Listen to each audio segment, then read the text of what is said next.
Inscrições para o Enem encerram na noite dessa quarta-feira e você vai ver também na edição de hoje.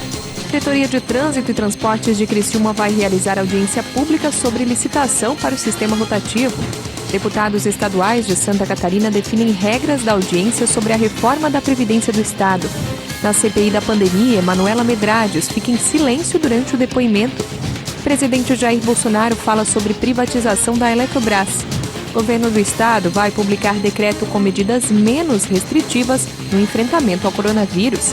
Camerata de Florianópolis será o primeiro evento teste no estado. O ministro da Saúde fala em acelerar a distribuição de doses da vacina contra a Covid-19 aos estados. E a Anvisa autoriza estudo de 2 novas vacinas contra o coronavírus. As notícias de Criciúma e do sul de Santa Catarina você confere a partir de agora. Está no ar a edição de hoje do Informe Região.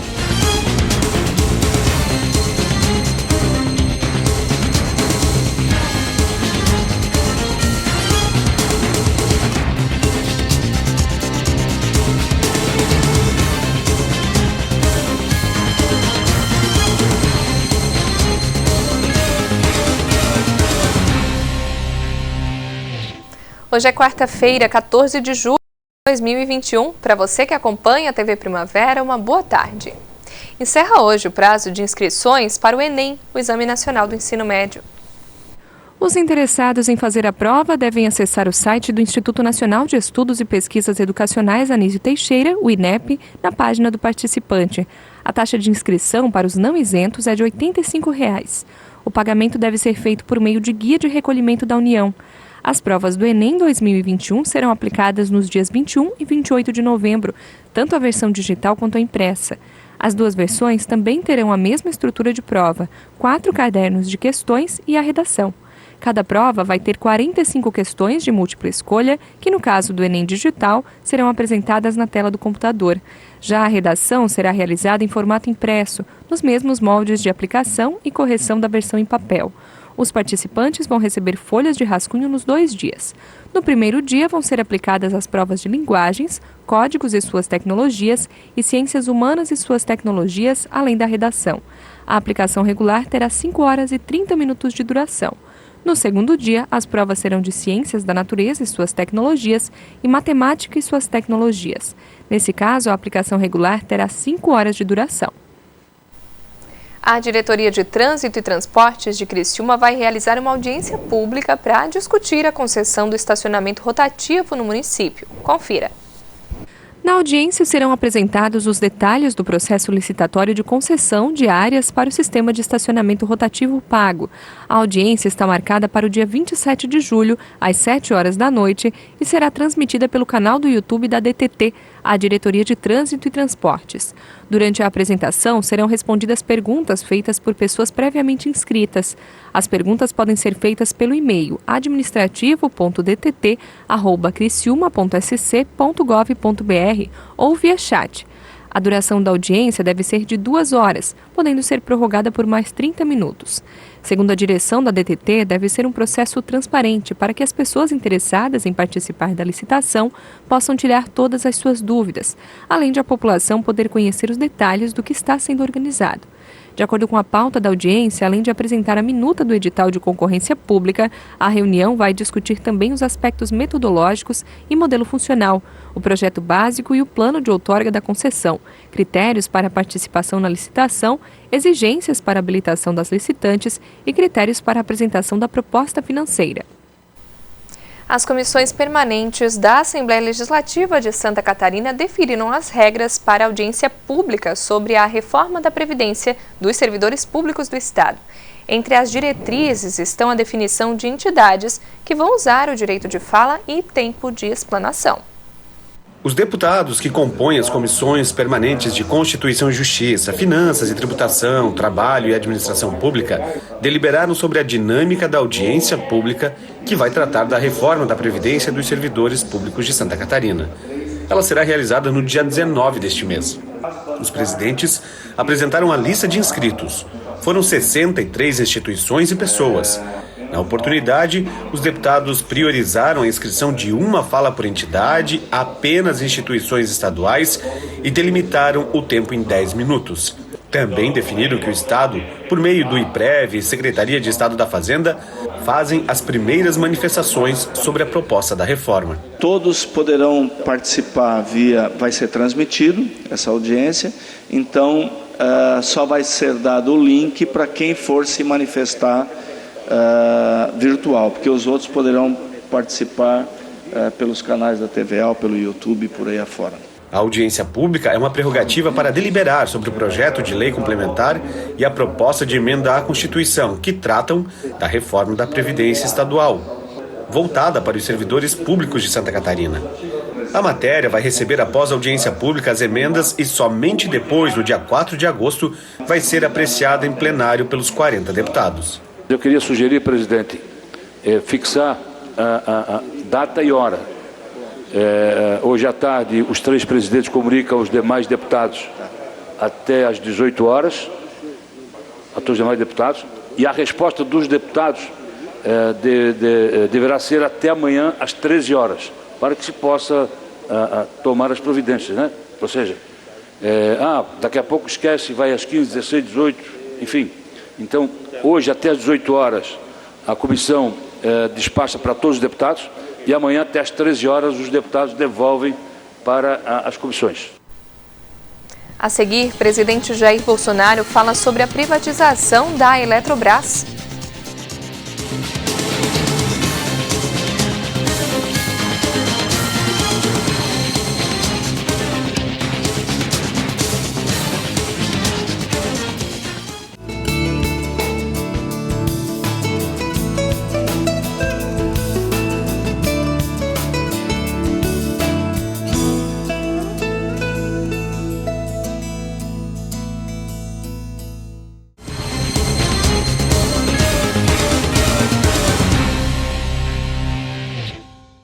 A sessão da CPI da pandemia foi suspensa nesta terça-feira depois que a depoente do dia, Emanuela Medrades, usou o direito de ficar calada.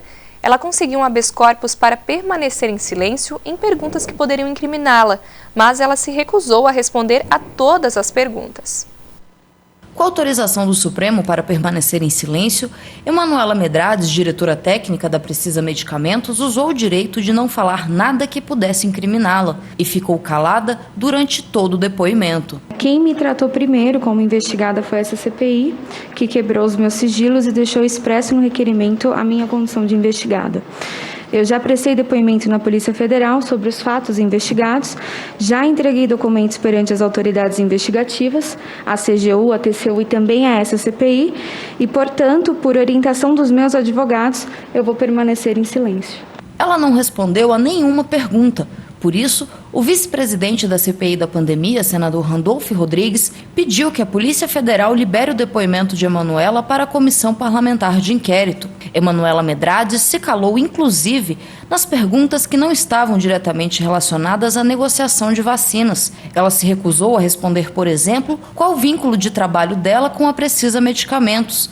Em alguns momentos, os advogados de Emanuela tomaram a palavra para esclarecer alguns pontos ou tentar responder por ela, mas depois de algumas horas, o presidente da CPI da pandemia, senador Omar Aziz, resolveu suspender a sessão. Omar Aziz disse que precisava entender quais eram os limites do habeas corpus concedido pelo Supremo. Foi feita uma pergunta teste simples, dá licença. Baseado na resposta dela, nós iremos suspender a reunião, chamarei os advogados e entraremos com embargo de declaração neste momento ao presidente Fux para que ele possa nos responder. A decisão está clara, não precisa aclarar. Peraí, quem decide sou eu se precisa ou não parar. Vou fazer o embargo de declaração agora, baseado nessa resposta, para que o presidente Fux possa dizer quais são os limites. Exatamente. Tá certo? Porque eu não vou perder meu tempo, tá certo? E está ouvindo uma depoente que não quer colaborar, nem dizer qual é o papel dela na empresa. A decisão do presidente foi guiada pelo bom senso. Vamos suspender. Todos nós ficaremos aqui. Vamos aguardar a manifestação. Suspenda a sessão, presidente. Suspenda a sessão. A sessão está suspensa até tivermos uma resposta. A depoente continua no local para ser ouvida ao momento que tivermos uma resposta do pelo Supremo. O ofício a que a reportagem da Rede TV teve acesso, enviado por Aziz ao Supremo, pede que o ministro Fux explique os limites da decisão. No documento enviado ao STF, Omar Aziz considera o habeas corpus e explica ao ministro Luiz Fux que Manuela Medrades não respondeu até as questões mais simples, que em hipótese alguma poderiam incriminá-la. Em nota, a coordenação da comunicação do Supremo informou que o presidente Luiz Fux foi procurado nesta terça-feira por parlamentares da CPI da pandemia e ele reafirmou a decisão de que a Manuela não é obrigada a se autoincriminar, mas deve responder questões relacionadas a terceiros. Outra questão que pode mudar a agenda da CPI dessa semana é a convocação do reverendo Hamilton Gomes, presidente e fundador da ONG que teria recebido autorização do governo federal para negociar vacinas. Essa semana, o reverendo apresentou um atestado médico alegando impedimento de saúde para comparecer à CPI da pandemia e agora está sendo periciado pela equipe médica do Senado. Porém, independente do resultado, o presidente da CPI já tem uma alternativa. Eu não posso me precipitar, por isso que a junta médica vai dar uma análise. Porque eu conheço muita gente que tem problemas renais, tem pedra nos rins, né? Tem vários problemas. Então, se ele está com esse grau de infecção nos rins, ele deve ter se internado em alguma clínica, né? Deve ter raio-x, algum tipo de imagem que mostra que ele realmente está numa situação de não poder se locomover e vir aqui. Então isso é a junta médica do Senado que vai dizer. Se ele não comparecer, nós vamos ouvir o Coronel Blanco amanhã e o Cristiano quinta-feira. Cristiano Alberto Carvalho é o homem citado por Luiz Paulo Dominguete como procurador da Davat Medical Supply no Brasil. Ele deve prestar depoimento como testemunha sobre um suposto esquema de corrupção na compra de vacinas contra a Covid-19. O senador governista Marcos Rogério disse que a decisão de suspender a sessão desta terça-feira foi acertada. Insistir num depoimento de quem textualmente diz, orientado por advogados, que vai permanecer em silêncio, é uma afronta à lei de abuso de autoridade. Isso configura crime, inclusive. Então, não cabia outra decisão ao presidente da CPI que não ou cancelar a CPI e recorrer da decisão do Supremo Tribunal Federal, ou fazer um pedido de reconsideração, ou, no caso, me parece que ele vai apresentar embargos de declaração para definir o alcance da decisão, né? E ele suspendeu a sessão. Então, até que o Supremo Tribunal Federal decida, né, nessa questão, a sessão está suspensa, a depoente foi liberada para se ausentar do Senado, mas com o compromisso de retornar caso saia uma decisão ainda hoje. Saindo a decisão no dia de hoje, é possível que volte os trabalhos e o depoimento aconteça. Saindo a decisão amanhã ou depois, aí terá que ser remarcada uma nova data para a oitiva, mas isso cabe ao presidente decidir. A medida provisória sancionada pelo presidente Jair Bolsonaro, liberando o processo de capitalização da Eletrobras, foi publicada no Diário Oficial desta terça-feira. Como reflexo dessa decisão do governo, a maior empresa de energia da América Latina deve ocupar o 5º lugar no ranking mundial do setor. A Eletrobras tem 125 usinas de vários tipos e valor de mercado de 68 bilhões de reais. Hoje o governo detém 60% das ações da empresa. O projeto é vender ações e reduzir esta parcela para 45%, para gerar renda. O segundo passo seria o governo sair aos poucos, até deixar tudo com empresários. A expectativa é que, no final, a privatização renda 100 bilhões de reais. Segundo o ministro de Minas e Energia, Bento Albuquerque, a capitalização vem na hora certa, para acompanhar o processo de recuperação da economia do país. Ainda mais que nos últimos anos, as empresas estatais perderam a capacidade de investimento. Tenho dito que a capitalização da Eletrobras faz parte de um processo de modernização pelo qual passa o setor energético nacional.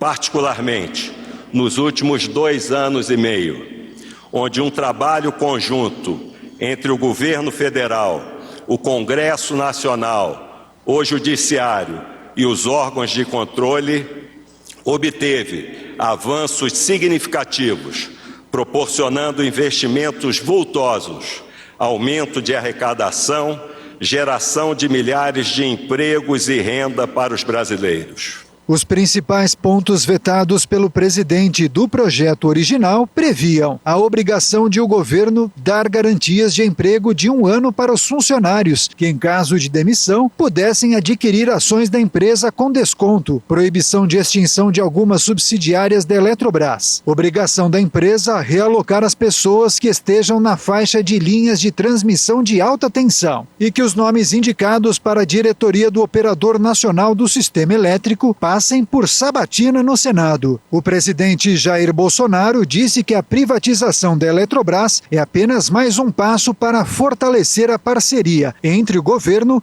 e a empresa privada. Ele garantiu que outros processos iguais a estes deverão surgir em breve. É uma privatização que obviamente passou pela Câmara, pelo Senado.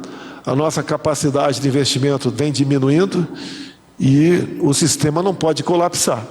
Por isso, também a privatização. Temos dentro da Câmara, Bezerra, Ricardo, também a privatização dos Correios. Se Deus quiser, elas prosperarão e o Brasil cada vez mais tornará um país menos inchado, onde a livre iniciativa, o livre comércio, a liberdade fale mais alto entre nós. Muito obrigado a todos. O volume de serviços no mês de maio aumentou em 23 das 27 unidades da federação. No país, o crescimento foi de 1,2%. De Brasília, Jaqueline Fonseca tem as informações. O volume de serviços no mês de maio cresceu mais de 1% na comparação com o mês anterior, acumulando um ganho de 2,5% em 2 meses. As informações foram divulgadas nesta terça-feira pelo Instituto Brasileiro de Geografia e Estatística, o IBGE. 3 das 5 atividades registraram aumento. Destaque para os serviços prestados às famílias, como restaurantes e hotéis, que tiveram um acréscimo de quase 18%, e o setor de transportes, que teve um aumento de 3,7%. Considerando os resultados estaduais, 23 das 27 unidades da federação registraram crescimento nos serviços prestados. O aumento mais expressivo foi no estado de São Paulo, seguido pela Bahia e Minas Gerais. Tocantins, Mato Grosso, Piauí e Rondônia registraram queda no volume de serviços no mês de maio. De Brasília, Jaqueline Fonseca. Vai ter mudanças em Santa Catarina em relação às restrições no enfrentamento ao coronavírus. Dá uma olhada. Santa Catarina terá um novo decreto que vai valer a partir de quinta-feira. O decreto deve ser publicado durante a noite dessa quarta-feira. A principal mudança é o fim das restrições nos horários de todas as atividades. O anúncio sobre o novo decreto foi feito pelo governador Carlos Moisés nesta terça-feira pelas redes sociais. Na publicação, Moisés diz que a vacinação abre espaço para mais um passo em direção à normalidade. Segundo ele, no decreto, as atividades não terão mais restrição de horário, mas deverão seguir ainda algumas medidas sanitárias, como o distanciamento e uso de máscaras. Com isso, bares e restaurantes, por exemplo, que até agora têm horário para atender o público, poderão funcionar normalmente. A mudança é também por conta do avanço da vacinação no estado e da queda nos números em relação ao enfrentamento ao coronavírus. O governo de Santa Catarina divulgou o primeiro evento teste aqui no estado.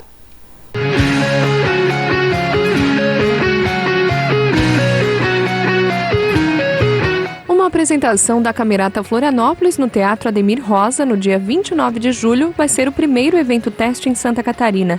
O grupo de trabalho, formado pela Agência de Desenvolvimento do Turismo de Santa Catarina, a Santur, a Secretaria de Estado da Saúde e representantes do segmento de eventos, divulgou nesta terça-feira uma nota técnica sobre os procedimentos e protocolos sanitários de controle à Covid-19. A realização de eventos teste foi determinada pelo governador Carlos Moisés a partir do avanço da vacinação no estado. O calendário prevê que todos os maiores de 18 anos recebam a primeira dose até final de agosto.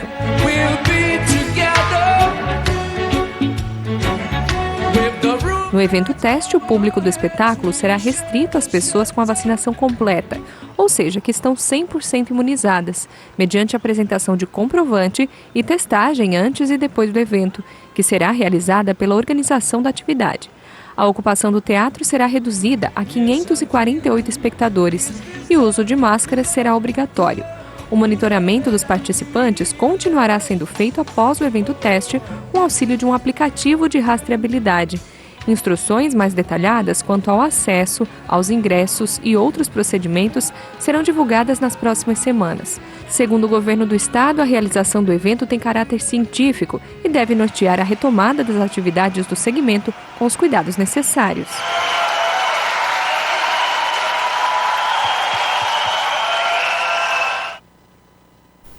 E nessa terça-feira, o ministro da Saúde esteve reunido com governadores e falou sobre acelerar a entrega de doses das vacinas contra o coronavírus e avançar ainda mais na imunização.